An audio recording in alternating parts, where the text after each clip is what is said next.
کوہ طور کا جب تذکرہ آتا ہے تو موسیٰ علیہ السلام بھی ذہن میں آتے ہیں، تو گویا کہ یہ پیغمبر ہی کی طرف اشارہ ہے۔ آگے وَهَٰذَا الْبَلَدِ الْأَمِينَ، اور اس امانت والے امن والے شہر کی قسم کھاتا ہوں۔ اس کے بعد طور سینا، اس پر کون سے نبی کی یاد آتی ہے؟ موسیٰ علیہ السلام کی، کہ موسیٰ علیہ السلام کے مقام کی بھی قسم کھائی، اور پھر اس کے بعد امین یعنی مکہ کی قسم کھائی تو نبی کریم صلی اللہ علیہ وسلم کے شہر کی قسم کھائی۔ تو 4 مقامات کی قسم کس لیے کھائی ہے؟ کہ انسان سوچے کہ اللہ تبارک و تعالیٰ نے انبیاء کی ان مقامات کی قسمیں کھا کر کیا بتلانا چاہتے ہیں کہ لقد خلقنا الانسان فی احسن تقویم، ہم نے انسان کو بہترین سانچے میں پیدا کیا ہے، حسین صورت میں پیدا کیا ہے۔ اللہ اللہ اللہ اللہ جی بسم اللہ الرحمن الرحیم والتین والزیتون وطور سینین وهذا البلد الامین لقد خلقنا الانسان فی احسن تقویم ثم رددناه اسفل سافلین إلا الذين آمنوا وعملوا الصالحات فلهم أجر غير ممنون فما يكذبك بعد بالدين أليس الله بأحكم الحاكمين صدق الله العظيم۔ بسم اللہ الرحمن الرحیم، اللہ کے نام کی مدد سے شروع کرتا ہوں جو سب پر مہربان ہے، بہت مہربان ہے۔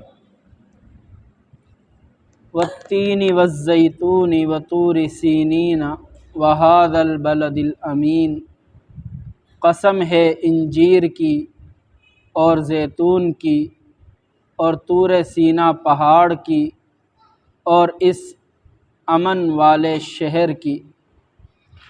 لقد خلقنا الانسان فی احسن تقویم، البتہ تحقیق ہم نے انسان کو بہترین سانچے میں پیدا کیا ہے۔ ثم رددناہ اسفل سافلین، پھر ہم اس کو نیچے والوں سے بھی نیچے لوٹا دیتے ہیں۔ الا الذین آمنوا، مگر جو لوگ ایمان لے آئے، وعملوا الصالحات، اور اچھے کام کیے، فلہم اجر غیر ممنون، تو ان کے لیے ایسا ثواب ہوگا جو ختم نہ ہونے والا ہوگا۔ فما یکذبک بعد بالدین، تو کون سی چیز ہے جو تجھے اس کے بعد بھی قیامت کے دن سے منکر بنا رہی ہے۔ دین انصاف کے دن کو کہتے ہیں، جزا بدلے کے دن کو۔ تو کون سی چیز ہے جو تجھے قیامت کا منکر بنا رہی ہے اس کے بعد بھی؟ الیس اللہ باحکم الحاکمین، کیا اللہ سب فیصلہ کرنے والوں میں بڑا فیصلہ کرنے والا نہیں ہے؟ یہ سورۃ التین کا ترجمہ تھا۔ سورۃ التین مکی سورت ہے، مکہ میں نازل ہوئی۔ اللہ تبارک و تعالی نے 4 چیزوں کی قسم کھا کر انسان کی پیدائش کے بارے میں بتلایا۔ سب سے پہلے قسم کیا فرمائی؟ والتین، قسم ہے انجیر کی۔ تین انجیر کو کہتے ہیں۔ والزیتون، اور زیتون بھی پھل کا نام ہے، زیتون کی بھی قسم کھائی۔ اللہ تبارک و تعالیٰ ایسی چیزوں کی قسم کھاتے ہیں جو زیادہ اہمیت والی ہوتی ہے، زیادہ مفید ہوتی ہے، کثیر البرکت ہو یا کثیر المنافع ہو، اس میں فائدے زیادہ ہوں، برکتیں زیادہ ہوں، ایسی چیزوں کی اللہ تبارک و تعالیٰ قسم کھاتے ہیں۔ انجیر کی قسم کھائی ہے، انجیر میں اللہ تبارک و تعالیٰ نے بڑے فائدے رکھے ہیں۔ حکیم لوگ بھی بتلاتے ہیں کہ انجیر ایسا پھل ہے کہ جو پھل بھی ہے اور دوا بھی ہے، غذا بھی ہے، دوا بھی ہے، اور غذائیں کھانے سے انسان موٹا ہو جاتا ہے، لیکن انجیر ایسا پھل ہے کہ جس کو کھانے سے موٹا تو نہیں ہوتا، البتہ طاقت ضرور آتی ہے، انسان کے اندر طاقت بھی آتی ہے، اور اسی طرح مختلف قسم کے درد ہوتے ہیں، گھٹنوں کے درد ہوتے ہیں، جوڑوں کے درد ہوتے ہیں، مختلف دردوں کے لیے بھی یہ دوائی کے طور پر کھایا جاتا ہے، اور جسم کے اندر بہت ساری ایسے مادے ہوتے ہیں کہ جن سے جسم کو صاف کرنے کا کام انجیر کرتا ہے، رگوں میں سے فاسد مادے نکال دیتا ہے، گردوں میں سے فاسد مادے نکال دیتا ہے۔ تو اللہ تبارک و تعالیٰ نے اس پھل کے اندر بڑے ہی فائدے رکھے ہیں۔ اسی طرح زیتون یہ بھی پھل ہے اور اس کا تیل بھی نکلتا ہے، اور اللہ تبارک و تعالیٰ نے اس پھل کی بھی قسم کھائی ہے کہ اس میں بھی اللہ تبارک و تعالیٰ نے بہت فائدے رکھے ہیں۔ جس طرح پھل میں فائدے ہیں، اسی طرح اس کے تیل میں بھی بہت فائدے ہیں، جسمانی طور پر بھی زیتون کا تیل بہت مفید ہے۔ بعض مفسرین فرماتے ہیں کہ یہاں پر اللہ تبارک و تعالیٰ نے پھلوں کی قسم تو پھلوں کا نام تو لیا ہے اور قسم بھی کھائی ہے، پر مراد یہاں پر ان علاقوں کی طرف اشارہ کرنا ہے جن علاقوں میں یہ پھل پایا جاتا ہے اور وہاں انبیاء آئے ہیں، جیسے فلسطین کا علاقہ ہے، شام کا علاقہ ہے، وہاں انجیر اور زیتون کے درخت بکثرت پائے جاتے ہیں، اور یہ وہ علاقے ہیں، شام کا علاقہ، فلسطین کا علاقہ، کہ جس میں بڑے بڑے انبیاء علیہم السلام پیدا ہوئے ہیں اور وہاں تشریف لائے۔ حضرت ابراہیم علیہ السلام، حضرت سلیمان علیہ السلام، داؤد علیہ السلام، عیسیٰ علیہ السلام، اور بڑے بڑے کئی پیغمبر جو ہیں وہ ان علاقوں میں پیدا ہوئے ہیں۔ وطور سینین، اور طور سینا پہاڑ کی قسم۔ طور سینا وہ پہاڑ ہے جس پر اللہ تبارک و تعالی موسیٰ علیہ السلام سے ہم کلام ہوا کرتے تھے، اور جس پہاڑ پر اللہ تبارک و تعالی نے اپنی تجلی ڈالی تھی۔ موسیٰ علیہ السلام نے درخواست کی تھی اللہ سے کہ اللہ میں آپ کو دیکھنا چاہتا ہوں، تو اللہ تبارک و تعالی نے پہلے تو منع فرما دیا کہ آپ مجھے ہرگز دیکھ نہیں سکتے، اس دنیا کی آنکھوں میں یہ طاقت ہی نہیں ہے کہ وہ اللہ تبارک و تعالی کا جلوہ دیکھ سکے، کہ اللہ تبارک و تعالی کے نور کو برداشت کر سکے، کہ اللہ کا نور اتنا طاقتور ہے کہ اس کو ہماری یہ کمزور آنکھیں برداشت نہیں کر سکتی۔ تو موسیٰ علیہ السلام کو اول تو اللہ تبارک و تعالی نے فرمایا کہ آپ ہرگز مجھے دیکھ نہیں سکتے، لیکن موسیٰ علیہ السلام پھر بھی ضد کر بیٹھے کہ میں آپ کو دیکھنا ہی چاہتا ہوں۔ تو اللہ تبارک و تعالی نے فرمایا کہ اچھا، ہم اپنی تجلی، اپنا نور پہاڑ پہ ڈالتے ہیں، اگر پہاڑ نے برداشت کر لیا تو پھر تم بھی دیکھ لو گے۔ تو اللہ تبارک و تعالی نے جب اپنی تجلی، اپنا نور کوہ طور پہاڑ پہ ڈالا تو وہ پہاڑ جل گیا، کالا سیاہ ہو گیا، اور جس جگہ پہ تجلی ڈالی تھی وہاں سے پہاڑ ریزہ ریزہ ہو گیا، ٹوٹ گیا۔ موسیٰ علیہ السلام اس وقت بے ہوش ہو کر گر پڑے کہ جس وقت تجلی پہاڑ پہ اللہ نے ڈالی۔ تو اللہ تبارک و تعالی نے دکھا دیا کہ اللہ کے نور کو برداشت کرنے کی طاقت کسی مخلوق میں نہیں ہے، کہ وہ اللہ کے نور کی تجلی کو برداشت کر سکے۔ ہاں جب ہم لوگ جنت میں چلے جائیں اور جنتی لوگ چونکہ جنت میں ہوں گے اور جنت کے اندر اللہ تبارک و تعالی انسان کو ایک نئی زندگی ایسی عطا فرمائیں گے کہ جس میں انسان کے اندر بہت سی طاقتیں ہوں گی، تو وہاں پھر اس آنکھ کے اندر اتنی طاقت اللہ پیدا کر دے گا کہ وہ اللہ کی زیارت کر سکے۔ تو جنت میں مومنین اللہ کی زیارت کر سکیں گے، باقی اس دنیا میں کسی میں یہ طاقت نہیں کہ وہ اللہ کی زیارت کر سکے۔ تو طور سینا وہ پہاڑ ہے کہ جس پر اللہ تبارک و تعالی موسیٰ علیہ السلام سے بات کیا کرتے تھے، ہم کلام ہوا کرتے تھے۔ تو کوہ طور سے موسیٰ علیہ السلام جیسے بڑے پیغمبر کی یاد بھی آتی ہے کہ اس کوہ طور کا جب تذکرہ آتا ہے تو موسیٰ علیہ السلام بھی ذہن میں آتے ہیں۔ تو گویا کہ یہ پیغمبر ہی کی طرف اشارہ ہے۔ آگے وہذا البلد الامین، اور اس امانت والے امن والے شہر کی قسم کھاتا ہوں۔ امن والا شہر کون سا ہے؟ مکہ ہے، کہ مکہ شہر کو اللہ تبارک و تعالی نے امن کا شہر بنایا ہے۔ یہ اسی وقت سے امن والا شہر ہے جب سے اللہ تبارک و تعالی کے نبی حضرت ابراہیم علیہ السلام نے اس کے لیے دعا کی تھی کہ رب اجعل ھذا البلد آمنا، کہ اللہ اس شہر کو امن والا شہر بنا دے۔ تو مکہ میں لڑائی نہیں ہوتی، مکہ کے اندر قتل و قتال نہیں ہوتے، اور یہ نہیں کہ صرف اسلام آنے کے بعد مکہ میں قتل و قتال منع ہوا ہے، بلکہ دور جاہلیت کے اندر بھی کافر لوگ، مکہ کے مشرک لوگ، وہ بھی مکہ کے شہر کے اندر کسی کو قتل نہیں کرتے تھے۔ کافر تھے، مشرک تھے، ساری برائیاں ان کے اندر تھی، لیکن مکے کا احترام اتنا ان کے دل میں تھا کہ مکہ شہر کے اندر اگر باپ کا قاتل بھی کسی کو نظر آ جاتا تھا تو وہ اس کو کچھ نہیں کہتا تھا، کہ اس حرم محترم شہر کے اندر اللہ نے منع کیا ہوا ہے، لڑائی سے منع کیا ہے، قتل و قتال سے منع کیا ہے۔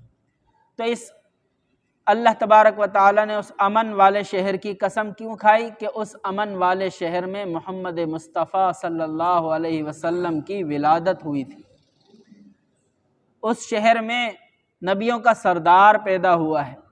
تو گویا کہ اللہ تبارک و تعالی نے انبیاء کے مقامات کی قسمیں کھائی ہیں، جن جن مقامات پر بڑے بڑے انبیاء پیدا ہوئے ان مقامات کی قسمیں کھائیں، یا جن جن مقامات پر بڑے بڑے انبیاء رہے ہیں ان مقامات کی قسمیں کھائیں۔ وہ مقام جہاں انجیر اور زیتون کے درخت ہوتے ہیں وہ ملک شام، ملک فلسطین ہے، وہاں کے انبیاء۔ اور پھر اس کے بعد طور سینا، اس پر کون سے نبی کی یاد آتی ہے؟ موسیٰ علیہ السلام کی، کہ موسیٰ علیہ السلام کے مقام کی بھی قسم کھائی، اور پھر اس کے بعد بلد امین یعنی مکہ کی قسم کھائی، تو نبی کریم صلی اللہ علیہ وسلم کے شہر کی قسم کھائی۔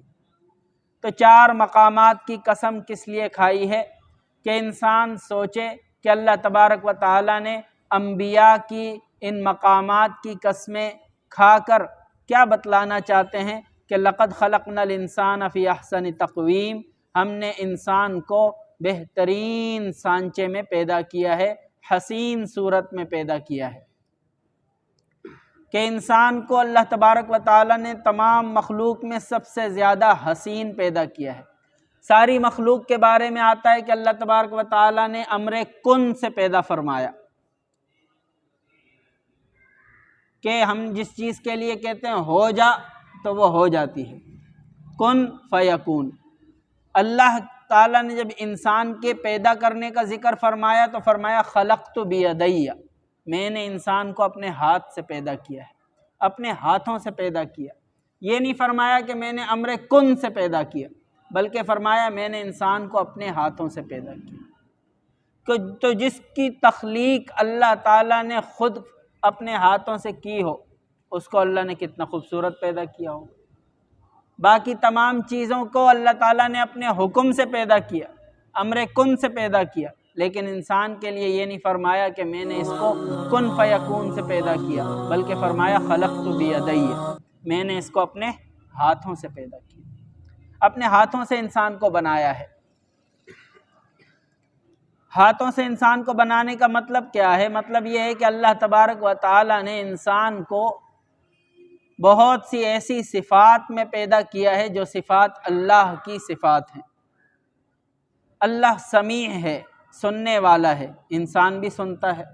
اللہ بصیر ہے، دیکھنے والا ہے، انسان بھی دیکھتا ہے۔ اللہ علیم ہے، علم والا ہے، انسان کو بھی اللہ نے علم عطا فرمایا ہے۔ اور بھی بہت سی چیزیں ہیں کہ اللہ تعالیٰ مرید ہیں، ارادہ کرتے ہیں، اپنے ارادے کو انجام دیتے ہیں۔ انسان کو بھی اللہ تعالیٰ نے ارادہ کرنے والا پیدا کیا ہے کہ انسان بھی ارادہ کرتا ہے۔ اللہ تعالیٰ مدبر ہیں، ہر چیز کی تدبیر کرتے ہیں، ہر چیز کو طریقے سے اللہ تبارک و تعالیٰ چلاتے ہیں۔ انسان کو بھی اللہ نے مدبر بنایا ہے کہ انسان کو بھی تدبیر آتی ہے، حسن تدبیر انسان کے اندر بھی ہے، بہت سے کاموں کو بہت اچھے طریقے سے انسان انجام دیتا ہے۔ تو اللہ تعالیٰ نے انسان کو بہت سی ایسی صفات عطا فرمائی ہیں جو اللہ کی صفات ہیں۔ انسان سخی ہوتا ہے، اللہ بھی سخی ہے۔ اللہ تعالیٰ معاف کرتے ہیں، بہت سے انسان بھی معافی کی صفت رکھتے ہیں کہ وہ بھی معاف کرنے والے ہوتے ہیں۔ اللہ تعالیٰ رحیم ہیں، رحم کرتے ہیں، بہت سے انسان ایسے ہیں جو رحیم ہیں، رحم کرتے ہیں۔ تو ایسے آپ سوچتے جائیں کہ اللہ تعالیٰ کی صفات ہیں، وہی اللہ تبارک و تعالیٰ نے انسان کو بھی صفات عطا فرمائی ہیں۔ تو انسان کو اللہ تعالیٰ نے بہترین سانچے میں پیدا کیا ہے، بہترین بناوٹ میں پیدا کیا ہے۔ اب اس کا تقاضا تو یہ تھا کہ انسان جب سوچے کہ اللہ تعالیٰ نے مجھے اتنا اچھا پیدا کیا ہے، ہر چیز کو اللہ نے پیدا کیا ہے، صرف چیزوں کے اندر گم ہو کر نہ رہ جائے، بلکہ اس بات کی طرف آگے بڑھے کہ ان چیزوں کو پیدا کس لیے کیا ہے، مجھے انسان کو اللہ تعالیٰ نے کس لیے پیدا کیا ہے۔ بہترین پیدا کیا، خوبصورت پیدا کیا، پر کس لیے پیدا کیا ہے یہ بھی سوچے ذرا۔ وَمَا خَلَقْتُ الْجِنَّ وَالْإِنسَ إِلَّا لِيَعْبُدُونِ، انسانوں کو اور جنوں کو عبادت کے لیے پیدا کیا ہے۔ انسان اپنے مقصد تخلیق کو سمجھے۔ پھر جو انسان سمجھ جاتے ہیں، اب یہ باتیں دیکھیں، پیچھے انبیاء علیہم السلام کے مقامات کی قسم کھائی تھی کہ جن جن مقامات پر انبیاء، بڑے بڑے انبیاء گزرے، ان مقامات کی قسم کھا کر پھر انسان کے پیدا کرنے کا ذکر فرما دیا۔ تو انسان یہ سوچے کہ انبیاء کا ذکر ہے اور پھر انسان کے پیدا کرنے کا ذکر ہے، ان دونوں میں کیا مناسبت ہے کہ انبیاء کو انسان کی رہنمائی کے لیے اللہ نے بھیجا ہے دنیا میں، کہ انسان انبیاء کے آنے کو سمجھے کہ ان مقامات پر انبیاء کیوں آئے تھے۔ اپنے آپ کو بھی پیدا ہونے کو بھی سوچ لیا کہ مجھے اللہ نے پیدا کیا ہے، خوبصورت پیدا کیا ہے، اور پیچھے جن مقامات کی قسمیں کھائی ہیں ان مقامات پر بڑے بڑے انبیاء آئے، تو وہ انبیاء کیوں آئے تھے، کس لیے آئے تھے۔ انبیاء کے آنے کو سمجھا کہ بھائی انسانوں کو نیک راہ دکھانے کے لیے آئے تھے۔ اب جو لوگ انبیاء کے آنے کے مقصد کو سمجھ جاتے ہیں اور پھر انبیاء کی راہ پر چلنا شروع کر دیتے ہیں، انبیاء کی تعلیمات پر چلنا شروع کر دیتے ہیں، وہ تو بہترین سانچے میں ہی ہیں۔ لیکن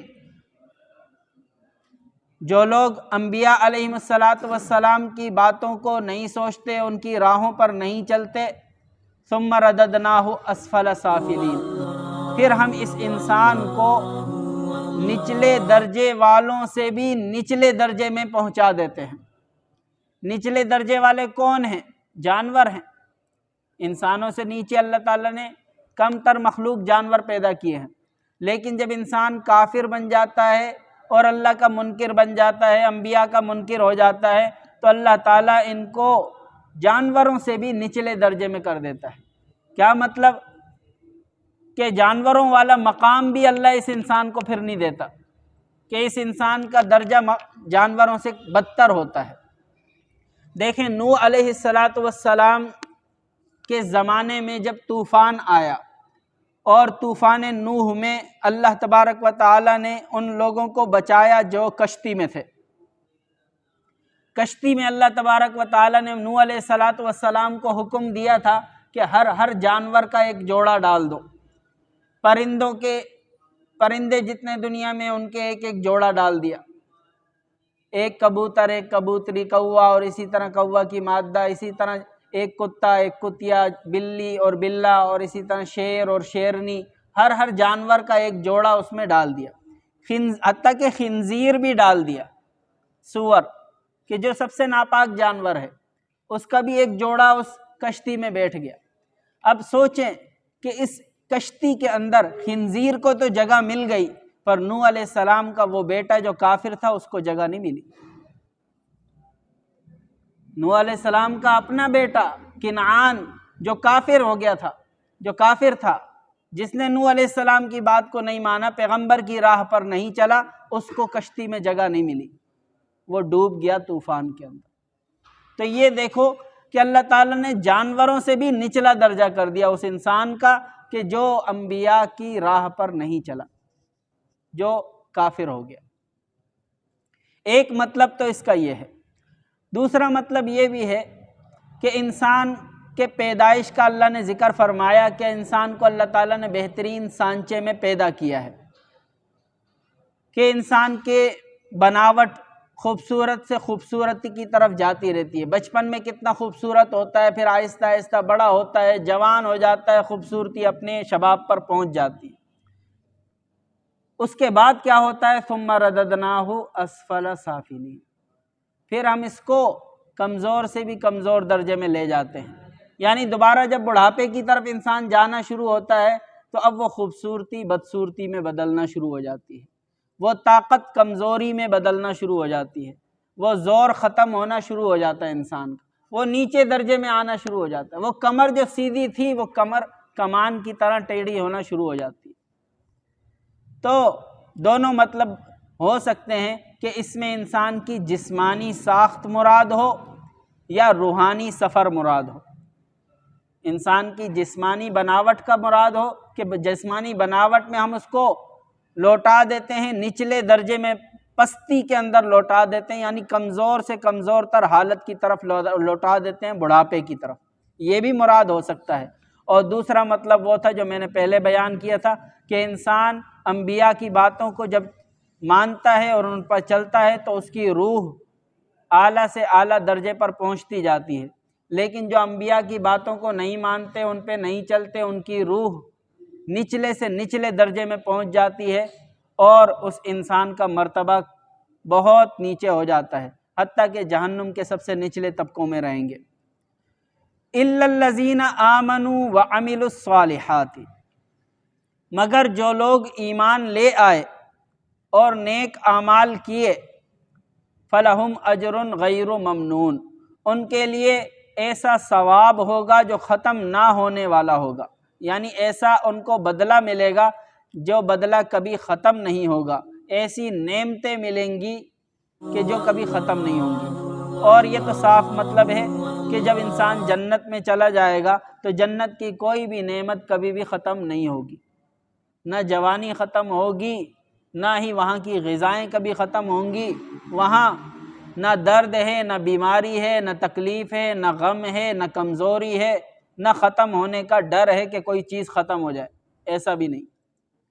تو ایسا ثواب جو کبھی ختم نہ ہو، ایک مطلب تو اس کا یہی ہوگا۔ دوسرا مطلب یہ ہوگا کہ ثم رددناہ اسفل سافلین پیچھے آیا کہ ہم اس کو کمزوری کی حالت میں پہنچا دیتے ہیں، کمزوری کی حالت میں آ کر بہت سے انسان اچھے کام کرتا ہے تو اللہ تبارک و تعالیٰ ان اچھے لوگوں کا ذکر فرما رہے ہیں جو انبیاء کی راہ پر چلتے رہے کہ الا الذین آمنوا، جو ایمان لے آئے، نیک اعمال کیے، ان کے لیے تو بدلہ رہے گا، ایسا ان کے لیے ثواب چلتا رہے گا، ختم نہیں ہوگا، ان کا ثواب چلتا رہے گا، یعنی جوانی میں وہ نیک راہ پر چلتے رہے، نیک اعمال کرتے رہے، اپنا ثواب حاصل کرتے رہے۔ اب بوڑھے ہو گئے تو پھر اب وہ طاقت نہیں رہی کہ 100 نفلیں پڑھیں، اب وہ طاقت نہیں رہی کہ تہجد میں اٹھ سکیں، اب وہ طاقت نہیں رہی کہ روزے رکھ سکیں۔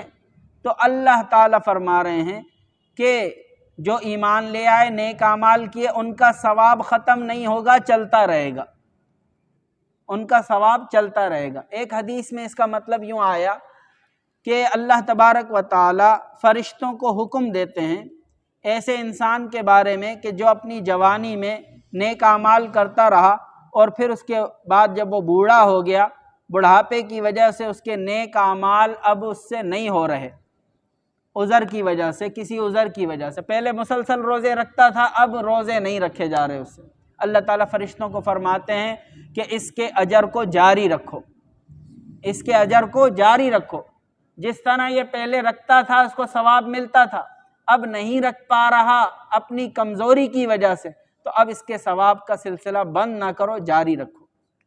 یعنی یہ یوں سمجھیں کہ ایک ہوتا ہے کچا ملازم، ایک ہوتا ہے پکا ملازم۔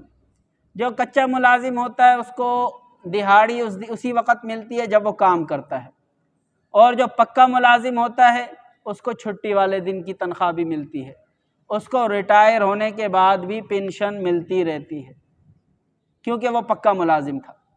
تو اسی طرح جو لوگ اللہ کے پکے ملازم ہوتے ہیں، پکی عبادتیں کرنے والے ہوتے ہیں، ان کا ثواب ختم نہیں ہوتا، اب ان کو بغیر کیے ثواب ملتا رہتا ہے۔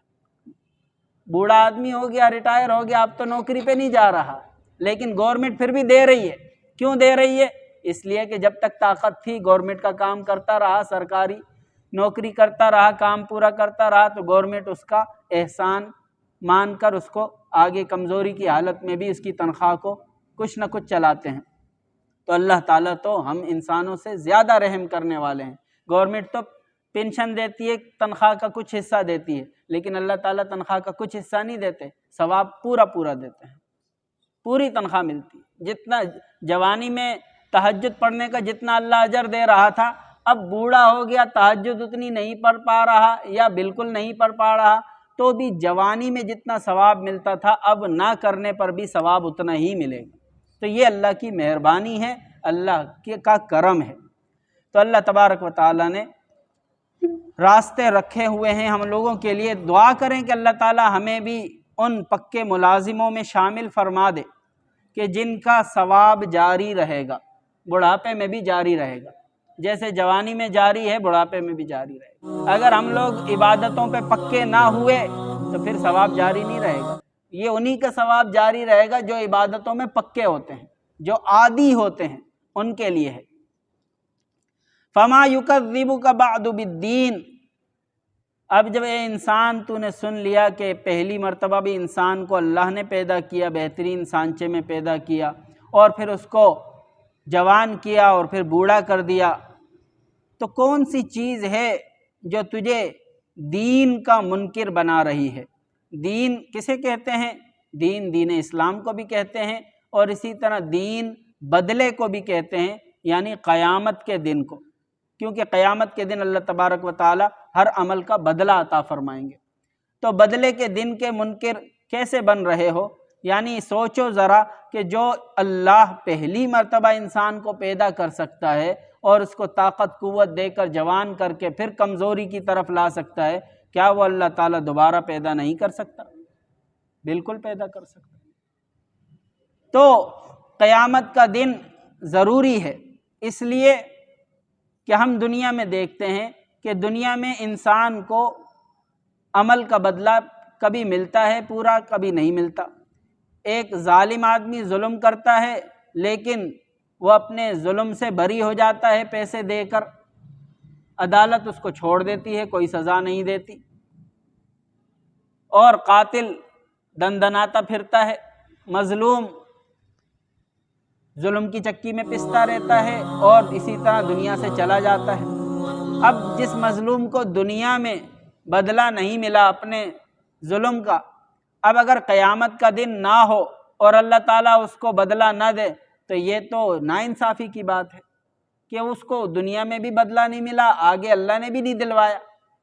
تو اللہ تعالیٰ تو ایسے ناانصافی کرنے والے نہیں ہیں، اللہ تعالیٰ تو انصاف کرنے والے ہیں۔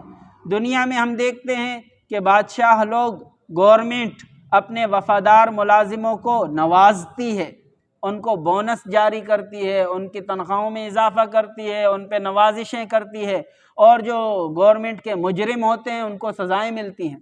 تو کیا اللہ تعالیٰ سب حکومت کرنے والوں میں بڑا حکومت کرنے والا نہیں ہے؟ کیا اللہ تعالیٰ سارے بادشاہوں سے بڑا بادشاہ نہیں ہے؟ تو جو دنیا کے چھوٹے بادشاہ ہوتے ہیں، جب وہ اپنے وفادار ملازموں کو نوازتے ہیں اور اپنے مجرموں کو سزائیں دیتے ہیں، تو اللہ تعالیٰ ایسا کیوں نہیں کرے گا؟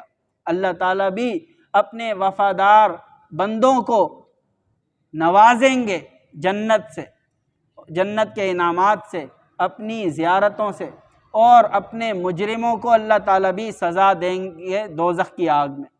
تو اسی کے لیے فرمایا کہ اس کے لیے ضروری ہے کہ ایک قیامت کا دن بھی ہو۔ فما یکذبک بعد بالدین، تو کون سی چیز ہے جو تجھے منکر بنا رہی ہے قیامت کے دن کا؟ الیس اللہ باحکم الحاکمین، کیا اللہ تعالیٰ سب حکومت کرنے والوں میں بڑا حکومت کرنے والا نہیں ہے؟ کیا اللہ تعالیٰ سب فیصلہ کرنے والوں میں بڑا فیصلہ کرنے والا نہیں ہے؟ یعنی یہ دنیا کے جج، دنیا کی عدالتیں تو چھوٹی عدالتیں ہیں، یہاں تو مجرم بچ جاتے ہیں، لیکن ضروری ہے کہ ایک بڑی ایسی عدالت ہو جہاں مجرم کبھی نہ بچ سکے، اور وہ بڑی عدالت اللہ کی عدالت ہوگی جو قیامت کے دن اللہ قائم فرمائیں گے۔ اللہ تبارک و تعالیٰ سے دعا ہے کہ اللہ تعالیٰ ہمیں قرآن پاک کی صحیح سمجھ عطا فرمائے اور اس کے مطابق اپنی زندگی گزارنے کی اللہ ہمیں توفیق عطا فرمائے۔ وآخر دعوانا الحمدللہ رب العالمین۔ اللہم آنس وحشتنا فی قبورنا، اللہم اغفر لنا وارحمنا بالقرآن العظیم واجعلہ لنا اماما ونورا وہدا ورحمہ، اللہم ذکرنا منہ ما نسینا وعلمنا منہ ما جہلنا وارزقنا تلاوتہ آناء اللیل وآناء النہار واجعلہ لنا حجتا یا رب العالمین۔ اللہم اجعل القرآن العظیم ربیع قلوبنا ونور صدورنا وجلاء حزننا وذہاب ہمنا برحمتک یا ارحم الراحمین، آمین آمین آمین۔ حسبی اللہ ونعم الوکیل، نعم المولا ونعم النصیر، حسبی اللہ